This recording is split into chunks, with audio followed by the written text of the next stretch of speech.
প্রথমে পনিরটা কেটে নেব।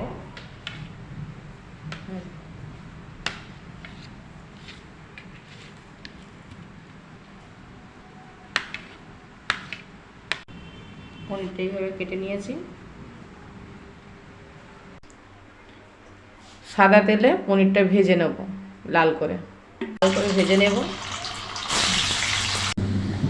পনিরটা লাল করে ভেজে তুলে নিলাম। আমি আলু পনির করব, তাই আলুটাকে আগে ভেজে নেব। পনিরটা ভেজে জলে একটু চুবিয়ে রাখলে তরকারি ঝোলটা ভালোভাবে ঢোকে।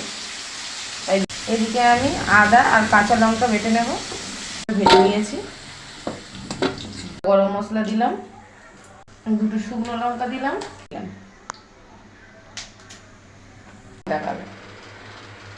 আদা আর কাঁচা লঙ্কাটা দিয়ে দিলাম, একটু পোস্ত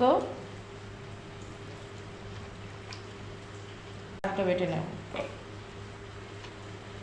তারপর হলুদ গুঁড়ো, পরিমাণ মতো লঙ্কা গুঁড়ো, পরিমাণ মতো নুন, জিরের গুঁড়ো দিলাম।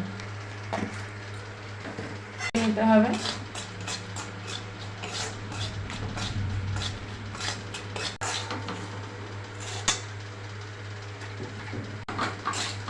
আলুটা কষিয়ে নেব।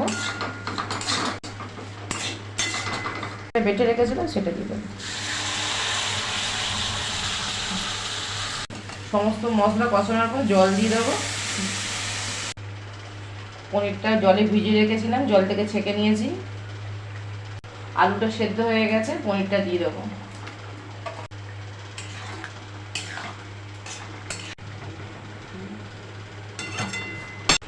না অবশ্য একটু গরম মশলা, একটু